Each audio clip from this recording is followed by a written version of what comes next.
So hello guys, চলে এসেছি আমরা নতুন একটা ভিডিও নিয়ে। তো আমরা আমাদের ফিগার অফ স্পিচের সিরিজ অলরেডি শুরু করে ফেলেছিলাম, তাই তো। তো আজকে আমরা কী নিয়ে আলোচনা করব? আজকে আমাদের ক্লাস নম্বর অ্যাকচুয়ালি 3-তে, যেখানে আমরা বিশেষ করে ডিফারেন্স আর কন্ট্রাস্টের উপর নির্ভর করে কত ধরনের ফিগার স্পিচ রয়েছে সেগুলো সম্পর্কে আজকে আমরা আলোচনা করব, ঠিক আছে। তো তোমরা এখনও যেই ক্লাসেসগুলো এখনও আমাদের দেখোনি, অবশ্যই দেখে নাও ফিগার স্পিচে, কারণ সেগুলো দেখলে তোমরা আরও অনেক ফিগার স্পিচ সম্পর্কে শিখে নেবে, আর সেগুলো কিন্তু তোমাদের এক্সামের জন্য খুবই গুরুত্বপূর্ণ, ঠিক আছে। চলো তাহলে শুরু করি। ডিফারেন্স বা কন্ট্রাস্টের উপর নির্ভর করে আমাদের ফিগার স্পিচকে কত ভাগে ভাগ করা যায় এবং কী কী, ঠিক আছে। চলো, আচ্ছা, সবার আগে দেখো ডিফারেন্স ও কন্ট্রাস্টের উপর টোটাল 7টা ভাগে আমাদের ফিগার স্পিচ রয়েছে। কী কী? ফার্স্টে একে রয়েছে আমাদের অ্যান্টিথেসিস, সেকেন্ডে কী আছে? সেকেন্ডে আছে আমাদের এপিগ্রাম, থার্ডে কী আছে? থার্ডে হচ্ছে অক্সিমোরন, ফোর্থে কী আছে? ফোর্থে হচ্ছে ক্লাইম্যাক্স, ফিফথে অ্যান্টি ক্লাইম্যাক্স অর ব্যাথোস, সিক্সে প্যারাডক্স, আর সেভেন হচ্ছে কনডেন্স সেন্টেন্স, ঠিক আছে। চলো তাহলে শুরু করি, ঠিক আছে। তো সবার আগে দেখো, আমি তোমাদের আগে প্র্যাকটিসগুলো দিয়েছিলাম, সেগুলো তোমরা অলরেডি করে ফেলে, যারা এখনও করনি তাড়াতাড়ি কমেন্ট সেকশানে করে আমাকে জানিয়ে দেবে। তার জন্য আগে রেকর্ডের ক্লাসগুলো একটু দেখে নাও, যেগুলো আমাদের প্রিভিয়াস ক্লাস অলরেডি আপলোডেড আছে ইউটিউবে। চলো, তো ডিফারেন্স অর কন্ট্রাস্ট। ডিফারেন্স মানে কি তোমরা সবাই জানো, পার্থক্য, তাই না। তো পার্থক্য এবং বা কন্ট্রাস্টের উপর নির্ভর করে আমাদের ফিগার স্পিচ কী। যেমন ফার্স্ট কী রয়েছে? অ্যান্টিথেসিস, খুবই গুরুত্বপূর্ণ এটা এক্সামের জন্য। আগে ডিফারেন্সটা পড়ে দেখো, the use of contrasting concepts words or সেন্টেন্সে। যখন কোনো দুটো বিপরীতার্থক বা কন্ট্রাস্টিং কোনো ওয়ার্ডস বা কনসেপ্ট বা সেন্টেন্স যখন ব্যবহার করছো উইথিন প্যারালাল গ্রামাটিক্যাল স্ট্রাকচার, পাশাপাশি বা একই সেন্টেন্সের মধ্যে যখন দুটো অপোজিট আইডিয়াকে বা কনসেপ্টকে বা সেন্টেন্সকে তুমি যখন অ্যাকচুয়ালি ফুটিয়ে তুলছো, তখন সেটা কি আমাদের অ্যান্টিথেসিস। যেমন দেখো, to be or not to be, হও এটা, না হয় নাই হও। তারপর it was the best of times, it was the worst of times, Charles ডিকেন্সের গুরুত্বপূর্ণ লাইন দেখো। প্রথমে বলছে এটা ছিল সত্যি খুব ভালো একটা সময় ছিল, আবার বলছি it was the worst of times, সব থেকে খারাপ অ্যাকচুয়ালি সময় ছিল এটা। তারপর better to reign in hell than serve in heaven, এটা আমাদের জন মিল্টনের প্যারাডাইস লস থেকে নেওয়া হয়েছে।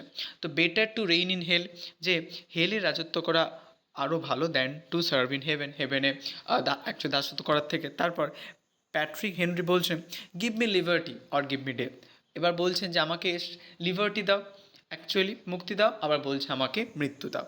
তারপর speech is silver, silence is gold. তারপর patience is bitter but it has a sweet fruit. দেখো এখানে বলছে পেশেন্স বিটার, ঠিক তো, আবার বলছে যে এটার একটা ভালো মিষ্টি এটা একটা ফল রয়েছে এটার। তারপর hope for the best, prepare for the worst, ঠিক আছে, যে ভালো কিছুর জন্য আশা করো আর খারাপ কিছুর জন্য কিন্তু প্রস্তুত থেকো, তাই না। তাহলে দেখো এইখানে অ্যান্টিথেসিস, তাহলে আমরা কী জানলাম? যেখানে কন্ট্রাস্টিং কনসেপ্টস ওয়ার্ডস বা সেন্টেন্স যখন প্যারালালি আমাদের অ্যাকচুয়ালি বসছে, তখনই সেটা কি, তখনই সেটা হচ্ছে অ্যান্টিথেসিস, ঠিক আছে, মনে থাকবে। চলো, নেক্সট হচ্ছে আমাদের এপিগ্রাম। এটা খুব সোজা, দেখো কী রয়েছে definition. An epigram are concise witty and often paradoxical statement. তো একটা কনসাইজ মানে খুবই ছোট আকৃতি, ঠিক আছে, উইটি এবং হচ্ছে অফ অ্যান্ড প্রায় প্যারাডক্সিক্যাল স্টেটমেন্ট থাকে, or short poem that Cleverly expresses single thought or observation. কোনো একটা সিঙ্গেল থট বা অবজারভেশনকে যখন অ্যাকচুয়ালি রিপ্রেজেন্ট করা হয় বা এক্সপ্রেস করা হয়, সেটা হচ্ছে এপিগ্রাম, ঠিক আছে। মানে অ্যাকচুয়ালি লাইনটা হবে খুবই ছোট, বাট কিন্তু সেটার মধ্যে একটা ইনার ডিপ মিনিং কিন্তু রয়েছে, ঠিক আছে। যেমন দেখো এখানে example, I can resist everything except temptation Oscar Wilde, বলছে আমি সব কিছুকেই মোকাবিলা করতে পারি, শুধু একটা জিনিস করতে পারিনি, সেটা কি? টেম্পটেশন। তারপর the child is father of the man, ঠিক আছে, যে কোনো একটা বাচ্চা শিশু, তাকে দেখে বলা হচ্ছে যে এই বাচ্চাটি পরবর্তীকালে অ্যাকচুয়ালি ফাদার হবে। তো এই যে মানে এগুলো অ্যাকচুয়ালি প্যারাডক্সিক্যাল সেন্টেন্সেস, ঠিক আছে, এটা উইলিয়াম ওয়ার্ডসওয়ার্থের লাইন। তারপর ক্যাথরিন দ্য গ্রেটের line, if you can't be a good example you will just have to a horrible warning. যদি তুমি একটা ভালো এক্সাম্পল না হও, তাহলে কী হবে? তোমায় কিন্তু একটা হরিবল ওয়ার্নিং তুমি কিন্তু পেতে চলেছো। তাহলে এইটাই হচ্ছে এপিগ্রাম, ঠিক আছে, শর্ট হবে, বাট কিন্তু সেটার মধ্যে একটা ডিপ ইনার মিনিং বা একটা ডিপ থট বা অবজারভেশন কিন্তু থাকবে, ঠিক আছে। তাহলে এটাই হচ্ছে কি আমাদের অ্যাকচুয়ালি এপিগ্রাম। চলো, এবার হচ্ছে অক্সিমরন, ঠিক আছে। আচ্ছা, অ্যান্টিথেসিস কী দেখেছিলাম? দেখবে অ্যান্টিথেসিস যেমন দেখবে দুটো অপোজিট আইডিয়ার আগে যেমন মাঝখানে কোনো একটা ওয়ার্ড রয়েছে, তাই না, আমাদের অক্সিমরনে সেটা থাকবে না, সেটাই হচ্ছে অক্সিমরন। কী রয়েছে দেখো, a combination of contrasting or opposite words আর জাক্সটাপোজেড সাইড বাই সাইড। যখন পাশাপাশি দুটো অপোজিট আইডিয়া বা বিপরীতার্থক শব্দ যখন পাশাপাশি বসবে, তখন সেটা কি, তখনই সেটা হচ্ছে অক্সিমরন। যেমন এক্সাম্পল দেখো রয়েছে অরিজিনাল কপি, দেখো এই দিকে একদিকে বলছে কপি, আবার অন্যদিকে বলছে অরিজিনাল, তাহলে অরিজিনাল কপি পাশাপাশি বলছে বিপরীতার্থক শব্দ, তার আগে কোনো শব্দ বসেন, তাই না? তারপর দেখো রয়েছে বিটার সুইট, তারপর ওপেন সিক্রেট, তারপর সিরিয়াসলি ফানি, তারপর অ্যালন টুগেদার, দেখো অ্যালন বলছে আবার বলছে টুগেদার, এটাই হচ্ছে। তারপর পার্টিং ইজ সাচ সুইট সরো, উইলিয়াম ওয়াটসন রোমিও জুলিয়েট থেকে নেওয়া হচ্ছে, তাই না? এই হচ্ছে ব্যাপার, ওকে। আচ্ছা, তারপরে দেখো হচ্ছে ক্লাইম্যাক্স এবং অ্যান্টি ক্লাইম্যাক্স। আচ্ছা, এগুলো সম্পর্কে আমি একটু বলে দিই। যেমন তুমি কোনো একটা সিনেমা যখন ক্লাইম্যাক্স যায় না, যখন দেখতে পাচ্ছি যে এবার কী হবে কী হবে, এই যে একটা সাসপেন্স আস্তে আস্তে বাড়তে, এটাই হচ্ছে আমাদের ক্লাইম্যাক্স। আর যখন তুমি জানতে পারো ও আছে এইটা হয়েছে, তখন দেখবে আমাদের সাসপেন্সটা কমে যায়, তো এইটাই হচ্ছে তখন অ্যান্টি ক্লাইম্যাক্স, ঠিক আছে?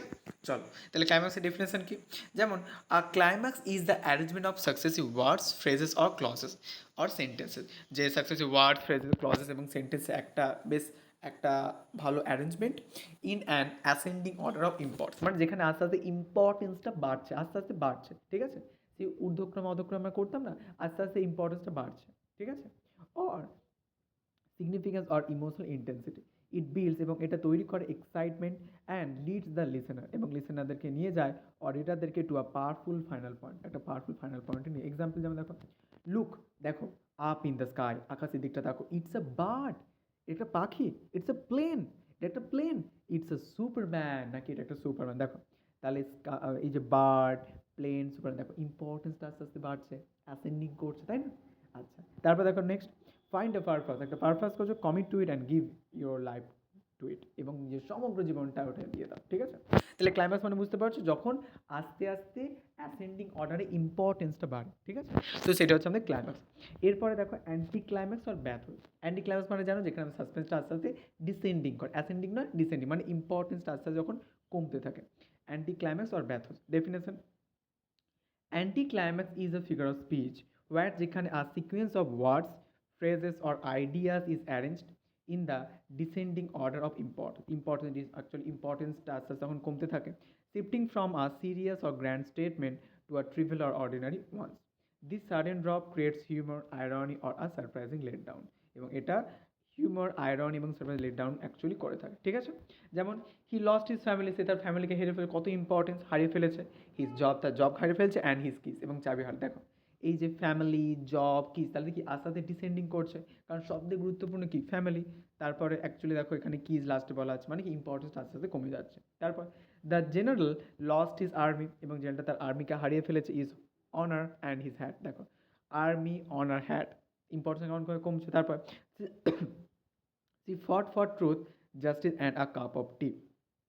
Truth, just cup of tea, ব্যাপারটা কেমন ইম্পর্টেন্সটা কম, এটি হচ্ছে অ্যান্টি ক্লাইম্যাক্স অর ভ্যাথোস বলতে পারে, ঠিক আছে?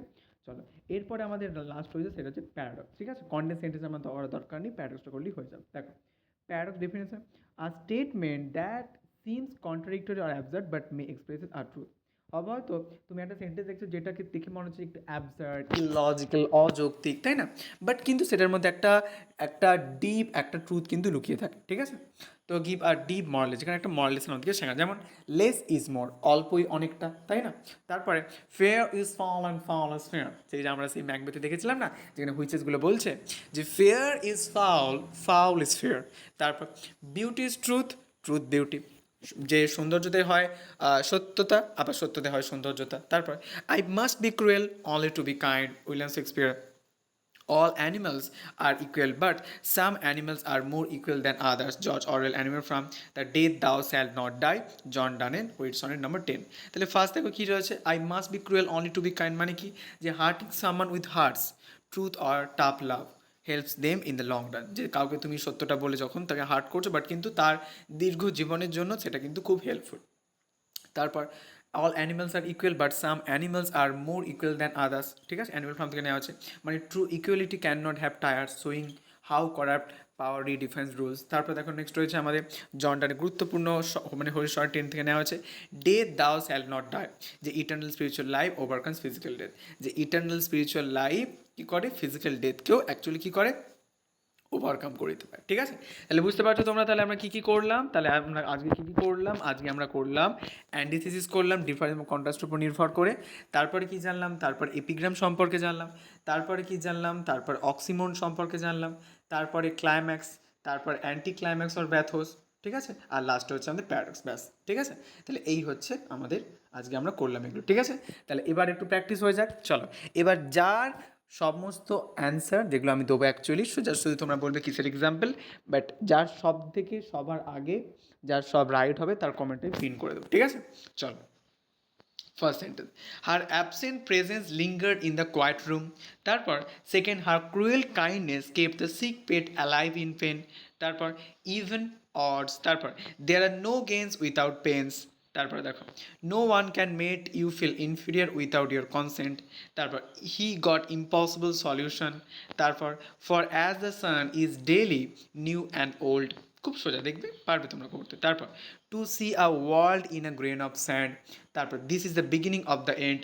তারপর save money by spending it. ঠিক আছে, তাহলে এই 10টা একটু তাড়াতাড়ি তোমরা কমেন্টে করে আমাকে বলে দেবে। ঠিক আছে, যার রাইট হবে তার কমেন্টে পিন করে দেবো। ঠিক আছে, তো নেক্সট ক্লাসে আমরা আমাদের ইমাজিনেশন নিয়ে আলোচনা করবো। তোমরা কিন্তু অবশ্যই ভিডিওটা দেখবে, আর যারা যারা আমাদের চ্যানেলটিকে সাবস্ক্রাইব করে অবশ্যই তোমরা চ্যানেলটিকে সাবস্ক্রাইব করে দাও। ওকে, ঠিক আছে, না দেখা হচ্ছে তাহলে নেক্সট ভিডিওতে।